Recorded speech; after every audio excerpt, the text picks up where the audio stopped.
My ex and her new husband begged me to help pay for their kids, but they're not mine, so I said no. Now everyone's calling me heartless, but I think it's their responsibility, not mine. Why should I sacrifice my life for children that aren't even mine anymore? The chill of the early autumn evening crept through the cracks in the hospital's worn-out windows, sending shivers down my spine as I sat in the plastic chair, staring at the clock. The antiseptic smell of the room mingled with the faint scent of popcorn wafting in from the vending machine outside. I glanced over at the TV, but the muted images of a baseball game held no interest for me. I was waiting for something much more personal, something that would shape the rest of my life. Marin's voice echoed down the corridor, and the sound of her heels grew closer. My heart hammered in my chest as she rounded the corner, her eyes red and swollen. She looked tired, much older than her 30 years. She had called me, begging me to come to the hospital. Our son, Alex, was about to turn the corner into the world, but there was a question hanging over us, a question that had haunted me since I found out she had been with James. "The nurse said he's almost here," she whispered, her voice quivering with a mix of fear and hope. "They're prepping him for the DNA test now." I nodded, trying to keep my emotions in check. "Thanks for letting me know." Marin looked at me with a desperation that I hadn't seen in a long time. "Please, don't take him away from me. I'll do anything." I clenched my fists, feeling the anger and betrayal bubble up inside me. "You should have thought of that before you cheated." Summary to the power of 1: The narrator awaits the birth of his son, Alex, in a hospital with Marin, his cheating wife who is also with James. A DNA test is being conducted to determine paternity. Marin, visibly distressed, pleads with the narrator not to take their son away despite her infidelity. The silence that followed was deafening, punctuated only by the steady beep of the machines in the background. The tension between us was palpable, a stark contrast to the sterile calmness of the room. "I'm sorry," she finally said, her voice barely a whisper, "but James said he'd leave me if I didn't give him a child." I couldn't believe what I was hearing. "And you thought that was a good reason to lie to me?" Marin looked away, her eyes glistening with unshed tears. "I didn't know what to do. I didn't know how to tell you." The doors to the delivery room swung open, and the nurse looked at us with a smile. "It's time," she said, her voice filled with excitement. I stood up, feeling a mix of dread and anticipation. This was it, the moment that would define who Alex's father truly was. As I followed the nurse down the hallway, the weight of the decision that lay ahead felt like it was crushing me. But I knew I had to be there for him, no matter what the outcome. He was my son, and I would fight for him. As I entered the room, the sight of Alex, red-faced and squalling, brought a rush of love that surprised even me. The nurse placed him in my arms, and for the first time in what felt like an eternity, I felt a glimmer of hope. Whatever the DNA test revealed, I knew I would love him and do everything in my power to make sure he had the best life possible. Summary to the power of 1: The narrator confronts Marin about her infidelity with James and the resulting pregnancy. Despite the tension, the moment of holding Alex fills him with love and determination to be a good father regardless of the DNA test results. The days that followed were a whirlwind of diaper changes, feeding schedules, and late-night cries. The results came back, confirming what my heart already knew. Alex was indeed my son. The relief washed over me like a cool breeze on a hot summer day. But the victory was bittersweet, as it meant the end of my marriage to Marin. The betrayal had carved a canyon between us, one that could never be fully bridged. Our divorce was finalized shortly after, and the custody battle began. The courts, in their infinite wisdom, granted us equal time with Alex. Marin, feeling the sting of defeat, took it out on me in every way she could. She and James had another daughter together, and soon enough, her ex's ex had a daughter with James as well. The tangled web grew more complicated by the day. 3.5 years into our new reality, I had custody of Alex most of the time. The sight of him in those worn-out clothes, looking so malnourished, had been the final straw. The courts had seen the truth, and I was granted primary custody. It wasn't easy, but it was worth it to see my son thrive. And yet, Marin never ceased to find new ways to burden me with her own failings as a parent. Her constant requests for more money, more supplies, more of everything, were a stark reminder of the woman I once knew and the person she had become. Summary to the power of 1: After. A custody battle ensued, with the narrator eventually gaining primary custody due to Marin and James' neglectful behavior. Marin continues to ask for more from the narrator, using their son as leverage for additional resources. When Alex had his surgery, it was the first time in months that I had seen Marin's true colors. She had the audacity to ask for help with school supplies for James' daughters, as if our son's health crisis was somehow a convenient time to bring up her financial woes. I had to be firm, to stand my ground and protect my own child from being used as a pawn in her twisted game. I told her no, and she didn't take it well. The messages that followed were filled with spite and accusations, but I knew better than to engage. My lawyer advised me to keep the peace, to ignore her jabs and focus on raising Alex. So, that's what I did. Every other weekend, when Marin picked him up, I made sure Alex had everything he needed for school, and I donated the rest to his class. Her other kids were not my responsibility, and I refused to let her guilt trip me into thinking otherwise. The co-parenting app was a constant source of friction, a digital battleground for our unresolved issues. But I held firm, only responding to the most critical messages, and even then, keeping my words measured and to the point. I knew that getting drawn into her drama would only harm Alex further, so I focused on being the best dad I could be. And amidst the chaos, my son grew stronger, more resilient. He became the glue that held my world together. And though the fight wasn't over, I felt a newfound resolve to keep moving forward, to give Alex the stability and love he deserved, no matter the cost.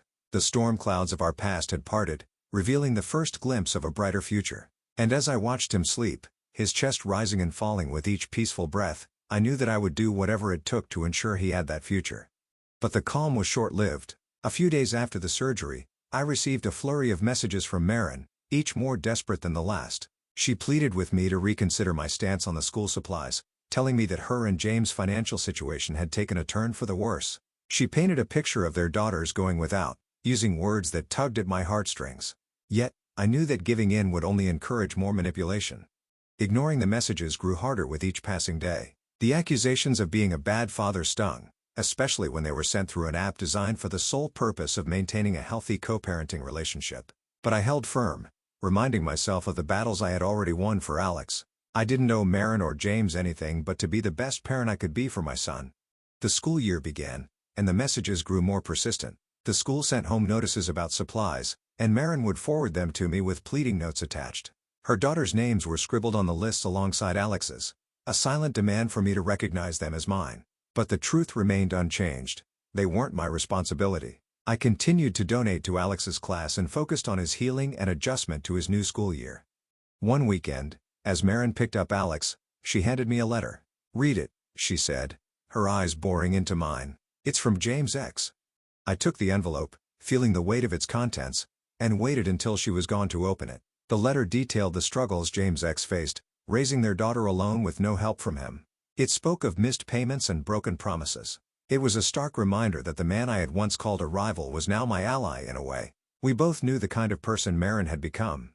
The letter was a tipping point for me. It was clear that Marin had no intention of changing her ways, of being the mother Alex needed. And so, I made the decision to file for full custody. The battles ahead would be fierce, but I was ready. I had a team of lawyers and a network of support from friends and family. Most importantly, I had Alex, whose bright smile and resilient spirit fueled my determination to keep him safe from the toxic environment that Marin and James had created. The weeks leading up to the court date were tense, filled with late-night strategy sessions with my legal team and heart-wrenching therapy sessions with Alex. He was too young to fully understand the gravity of the situation, but he knew enough to be scared. I promised him that no matter what, I would always be there for him, that I would fight for him. And as we stepped into the courtroom, hand in hand, I knew that this was the fight of my life, and I was ready to win it for both of us. Marin and James put on a good show, playing the loving parents who were just trying to make ends meet. But their facade cracked when the evidence of neglect was presented. The judge listened intently, her eyes flicking between the photos of Alex's condition and the bank statements that showed their spending on frivolous items rather than necessities for their children. The letter from James X was the nail in the coffin, a testament to their history of irresponsibility. The courtroom was silent as the judge read through the final documents. Alex clung to my leg, his small hand trembling. I bent down, whispering reassurances into his ear, trying to shield him from the cold reality of the situation. Finally, she looked up, her gaze steady on Marin. "It's clear to me," she began, "that Mr. Smith has been the primary caretaker for Alex and has demonstrated a consistent commitment to his well-being. Given the evidence presented, I am granting Mr. Smith full custody, effective immediately." Marin's face crumpled, but I felt only a sense of relief wash over me. The battle was over, and Alex was safe. As we exited the courthouse, the cool fall air a stark contrast to the stifling tension inside, I knew that this was just the beginning of a new chapter in our lives. We had a long road ahead of us, filled with healing and rebuilding, but we had each other, and that was all that mattered. The drive home was quiet, the only sound the rustling of leaves under the tires. Alex stared out the window, lost in his thoughts. I reached over and gave his hand a gentle squeeze. "You okay, buddy?" He nodded, but his eyes remained glued to the passing scenery. What about Mommy? I took a deep breath, choosing my words carefully. Mommy will still be a part of your life, but she'll have to visit you now. And we're going to focus on making our home the best it can be for you, okay? Alex nodded again, and for the first time in what felt like forever, I saw a glimmer of hope in his eyes. We had a fresh start, a chance to create a life free from the chaos of his mother's decisions. I was determined to make the most of it. As we pulled into the driveway, I saw the first signs of change already taking shape. The lawn was freshly mowed, the windows gleamed, and a new swing set stood proudly in the backyard. It was a symbol of the stability and joy I wanted to provide for my son. I knew that it wouldn't erase the past, but it was a step in the right direction. In the days that followed, we settled into a new routine, one that didn't revolve around court dates and arguments. Alex began to blossom under the consistent care and attention he deserved. He grew taller, his cheeks filled out, and his laughter grew louder. And though the shadow of his mother's betrayal still lingered, it grew fainter with each passing day. Marin's visits were strained, filled with tension and accusations, but I remained firm in my resolve to keep Alex's best interests at heart. I didn't engage with her games, didn't rise to her bait. I knew that she was watching, waiting for any sign of weakness. But I had made a promise to Alex, and I intended to keep it. Life wasn't perfect, but it was ours. And as I tucked him into bed each night, listening to his prayers that grew more hopeful with each passing week, I felt a sense of peace that had eluded me for so long. The battles were far from over, but for now, we had won the most important one. Alex was home, and together, we would face whatever the future held. Marin's pregnancy with James' child came as a shock to everyone, especially considering the animosity between us. Yet, the universe had a twisted sense of humor. We were all bound together now, forever linked by the little lives we had created. The months dragged on, each one more tense than the last. I avoided her as much as possible, not wanting to rehash old wounds or get sucked back into the vortex of her manipulations. But when the baby girl was born, something shifted. Marin called me, her voice trembling with a mix of fear and excitement. "It's a girl," she said. "Can you come see her?" I hesitated, the memory of Alex's birth still raw, but I knew that this child was part of my son's life, and I couldn't ignore that. I drove to the hospital, the same one where Alex had been born, and walked into the room where Marin lay, holding her newborn daughter. The sight of them together brought a bitterness to my tongue, but I swallowed it down. For now, I was here for Alex. The first few visits were awkward, to say the least. Marin and James both looked at me with a mix of anger and resentment, but I focused on Alex, watching him interact with his new sister. He was a natural, gentle and caring, and it broke my heart to see him caught in the crossfire of our adult dramas. But as the months went by, the tension began to ease. We found a rhythm in our co-parenting, a begrudging respect for each other's roles in Alex's life. Marin had her hands full with the new baby, and I could see the exhaustion etched into her features. It was a stark reminder that she was human, that she was struggling too. And as much as I hated to admit it, I knew that she loved Alex in her own way. We began to communicate more, not as enemies but as parents who had a shared history and a common goal, to give our son the best life possible. The boundaries were clear. I would not support James' daughters financially, but I would support Alex emotionally. I would not be drawn into their toxic web, but I would be there for my son. And slowly, the walls between us began to crumble. We weren't a family in the traditional sense, but we were a unit of sorts, bound by the love we had for Alex. The first time we all had to be in the same room together for a school event was nerve-wracking. James and I exchanged tense nods, while Marin hovered protectively by her daughters. But Alex, blissfully unaware of the tension, ran over to me, his face beaming with pride. As we sat through the assembly, watching him perform, I caught myself looking over at Marin, feeling a strange kinship in our shared love for our son. The evening ended with a tentative peace offering. Marin handed me a bag of school supplies, her eyes meeting mine with something close to apology. "For Alex," she said softly, "and maybe, for the future." I took the bag, feeling a weight lift from my shoulders. Perhaps there was room for forgiveness in this new dynamic, or at least a truce. "Thank you," I said, meaning it. As we left the school, the four of us walking to our separate cars, Alex looked up at us, his eyes shining with excitement. "Can we all do this again?" he asked. Marin and James exchanged a look, and for the first time, I saw something other than anger in their gazes. It was hesitance, a glimmer of hope that maybe, just maybe, we could find a way to make this work.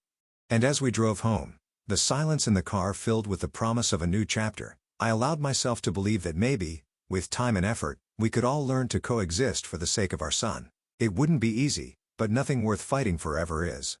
But life had one more twist in store for us. A few months later, Alex's health took a dramatic turn. He had been complaining of stomach pains, which we initially dismissed as nerves or a simple bug, but when he woke up one night, screaming and doubled over, I knew we were facing something much more serious. Marin and I found ourselves in the emergency room, holding on to each other for dear life as the doctors worked tirelessly to figure out what was wrong. The sight of our son, hooked up to machines and so pale it was almost translucent, forced us to set aside our animosity. We were a united front, asking questions and making decisions together, our love for Alex the only thing that mattered.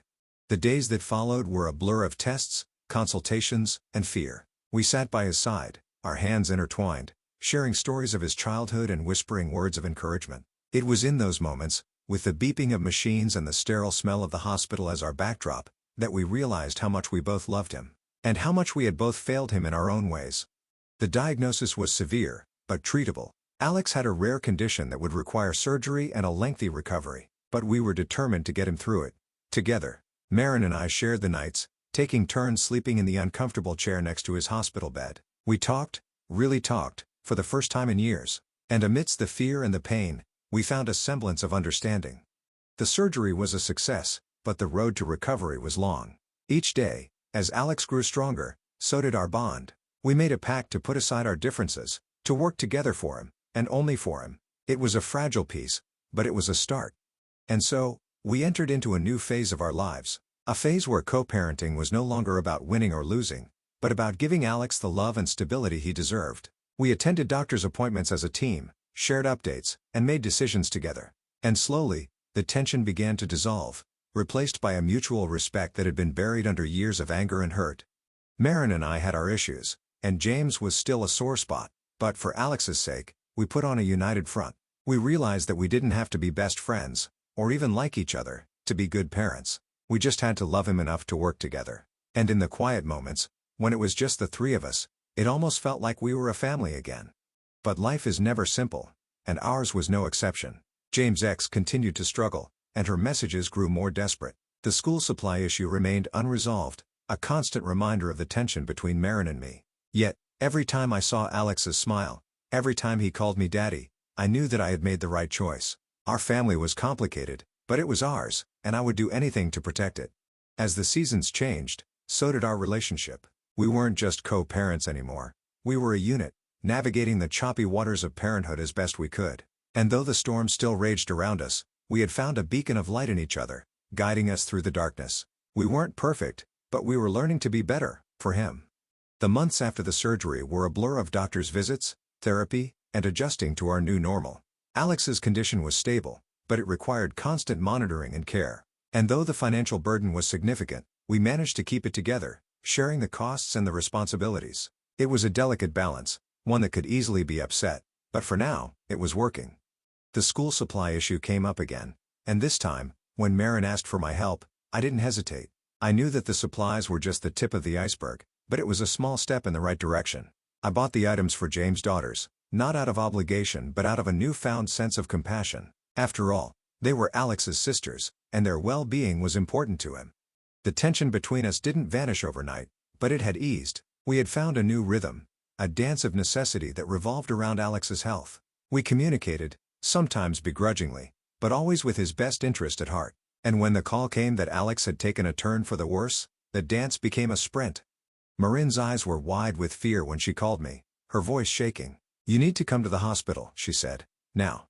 I threw on the first clean clothes I could find and sprinted out the door. The drive to the hospital was a blur, my mind racing with worst-case scenarios. When I arrived, she was pacing in the waiting room, her hand clutching her stomach as if she could feel the pain Alex was in. "They don't know what's happening," she said, her voice barely above a whisper. "They're running more tests." We waited together, holding on to each other's hands, our past grievances momentarily forgotten.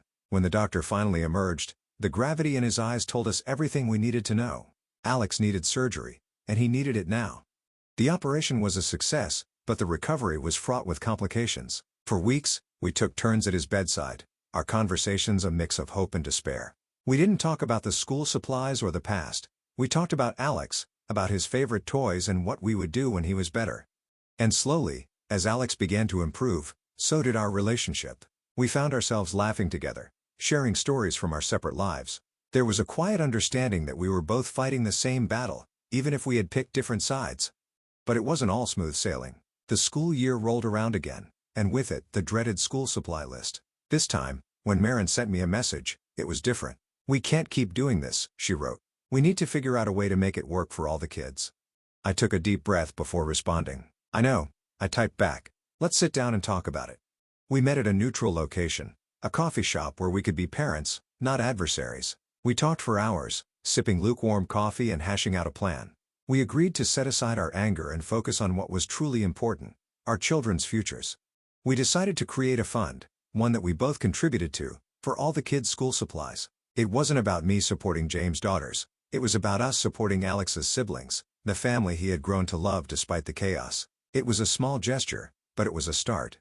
As we walked out of the coffee shop, the sun was setting, casting long shadows across the pavement. We looked at each other, and for the first time in what felt like forever, there was no anger, no resentment, just two parents, doing their best to raise their son. "Thank you," Marin said, her eyes glistening with unshed tears. "Thank you for fighting for him," I replied. "We're in this together now." And with that, we stepped into a new phase of our lives, a phase where the lines between us weren't so clearly drawn, where the enemy was no longer each other but the challenges we faced as parents. It was a truce, fragile and tentative, but it was real. The months that followed were a mix of highs and lows. There were days when Alex's condition had us holding our breath, and others when we watched him play, his laughter ringing through the house like music. We had our moments, when the old resentments reared their ugly heads, but we had learned to push them aside, for him. And as the first day of school approached, we stood in the aisle of the store, our carts filled with notebooks, pencils, and glue sticks. We divided the supplies between the three of them, not caring whose name was on the list. We were a team now, a united front, ready to tackle whatever the school year threw at us.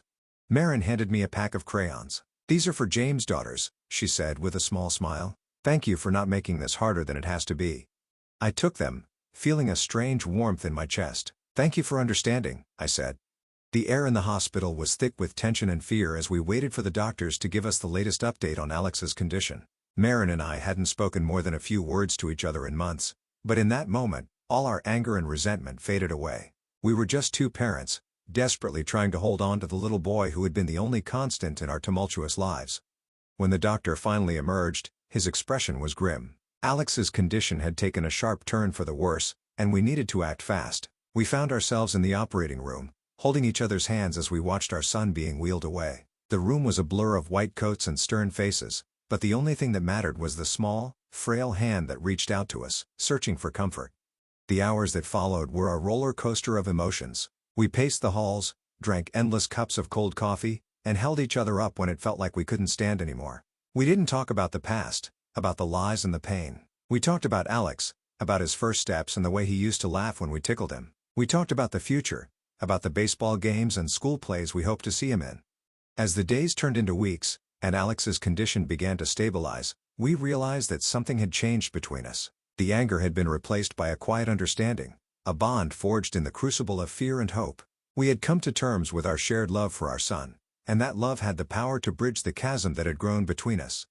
Marin and I started to communicate in a way we never had before, sharing updates and concerns without the bite of accusations. We sat with him during therapy sessions, each of us holding one of his small hands, willing him to get better. And when he did, when he took his first shaky steps down the hospital hallway, we both knew that we had to find a way to make this co-parenting thing work. We set up a schedule, a delicate dance of pickups and drop-offs, doctor's appointments and school meetings. It was a dance we hadn't wanted to learn, but it was one we were now performing out of love for Alex, and as we watched him thrive, the tension between us slowly began to unravel. The school supply list was the least of our worries now. We approached it as a team, dividing the cost and the responsibility, ensuring that all three kids had what they needed for the year ahead. It was a small victory, a sign that maybe, just maybe, we could find a way to coexist for Alex's sake.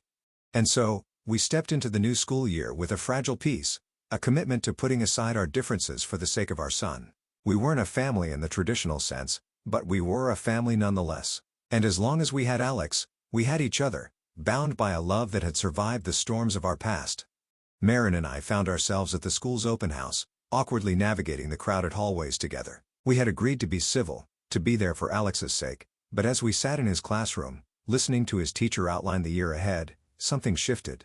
We began to see each other not as enemies, but as parents who shared a common goal, giving our son the best life possible. We exchanged numbers, promising to keep each other informed about school events and his progress.